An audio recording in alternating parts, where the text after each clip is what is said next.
நாளைக்கு வரைக்கும் 20-30 இயர்ஸ்லாம் இது வரும். அப்படியே இருந்து என்ன செடி வேணால் மாற்றி மாற்றி நம்ம நட்டுக்கலாம். ஸோ இது வந்து என்னோடய ஃபஸ்ட்டு ப்ரிஃபரன்ஸு. பட் இப்போ ரொம்ப கிடைக்கிறது இல்லை. எல்லா செடிகளையுமே இதில் வைக்க முடியாது, இந்த மாதிரி பாட்ஸில் வைக்க முடியாது. ஸோ இப்போ வர்றது வந்து இந்த க்ரோ பேக்ஸு. இதில் வந்து க்ரீன் க்ரோ பேக்ஸ்.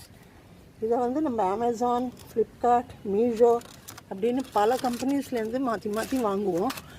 இப்போ எப்படி வாங்குறதா இருந்தாலும் ஆன்லைன் தான் மோஸ்ட்லி. ஸோ ஆன்லைனில் வந்து நம்ம சர்ச் பண்ணி வாங்கும்போது நிறைய கம்பெனிஸ் இருக்குது, நிறைய விதமான தரமான பொருள்களும் இருக்குது, பேக்ஸும் இருக்குது. ஸோ அதில் நம்ம சர்ச் பண்ணி கண்டுபிடிக்கிறதே பெரிய வேலை. அதனால தான் நமக்கு சில சமயம் குழம்பி போயிடுவோம். சைஸ் சரியாக இருந்தால் கலர் சரியாக இருக்காது, கலர் சரியாக இருந்தால் அதோட டியூரபிலிட்டி என்னன்னு தெரியாது. அப்புறம் ரிவ்யூஸ் பார்ப்போம்.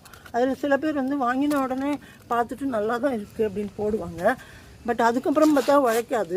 1 இயர் கழிச்சு அவங்களோட ரிவ்யூ வராது.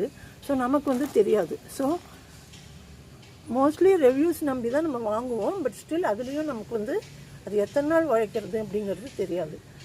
ஸோ இதில் முக்கியமாக நம்ம தெரிஞ்சுக்க வேண்டியது என்னென்னா HDPE அப்படின்ற ஒரு டேர்ம். அது என்னன்னு கேட்டிங்கன்னா ஹை டென்சிட்டி பாலிஎத்திலீன் மெட்டீரியலால் தெர்மோபிளாஸ்டிக் பாலிமர்னால் பண்ணியிருக்கிறது. அதுக்கு தான் இந்த HDPE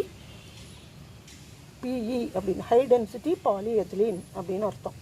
அதில் பண்ணியிருக்கிற பேகு தான் உங்களுக்கு வந்து ரொம்ப நாளைக்கு லாங் லாஸ்டிங்காக இருக்கும். 5-6 வருஷம் 10 வருஷம் கூட சில பேக்ஸ் வந்து உழைக்கும்.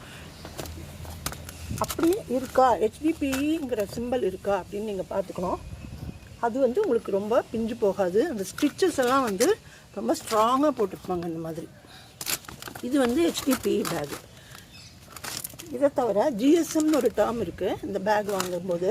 GSM அப்படின்னா இதில் யூஸ் பண்ணுற ஃபேப்ரிக்கோட திக்னஸ் தான், எவ்வளோ திக்னஸ் இந்த ஃபேப்ரிக் யூஸ் பண்ணுறாங்க அப்படிங்கிறது. இந்த திக்னஸ் வந்து GSM இருந்தால் தான் இந்த திக்னஸ் வரும். இந்த திக்னஸ் வந்தால் தான் அவங்க GSMன்னு போடுவாங்க. ஸோ 260 GSM அப்படி இல்லைன்னா சில பேக்ஸ்க்கெல்லாம் 360 GSM கூட வருது. 260 GSM அதுக்கு மேலேயும் இருக்கும். ஸோ இந்த GSM மென்ஷன் பண்ணாத பேக்ஸை நீங்கள் வாங்கக்கூடாது. அது வந்து 2வது பாயிண்ட்டு. ஒன்று வந்து HDPEன்னு இருக்கணும், இன்னொன்று வந்து GSM 260 இருக்கணும். 260க்கு மேலே சில பேக்ஸ் எல்லாம் 360 கூட வருது. அதெல்லாம் நம்ம பெரிய ஃப்ரூட் ட்ரீஸ்லாம் வைக்கிறதுக்கு ரொம்ப லாங்காக ரொம்ப அகலமாக இருக்கிற பெரிய பெரிய பேக்ஸுக்கு அந்த அளவுக்கு GSM வரணும். ஸோ இது ரெண்டும் மென்ஷன் பண்ணாத பேக்ஸ் நீங்கள் வாங்கினீங்கன்னா டியூரபிலிட்டி கம்மியாகும். அதுக்கும் நான் உதாரணம் சொல்கிறேன். இங்கே இருக்கு பாருங்கள். இதை நான் வந்து வாங்கியிருக்கேன், ஆனால் ரிட்டர்ன் பண்ண போகிறேன். ஏன்னா இது வந்து நான் தெரியாமல் வாங்கிட்டேன்.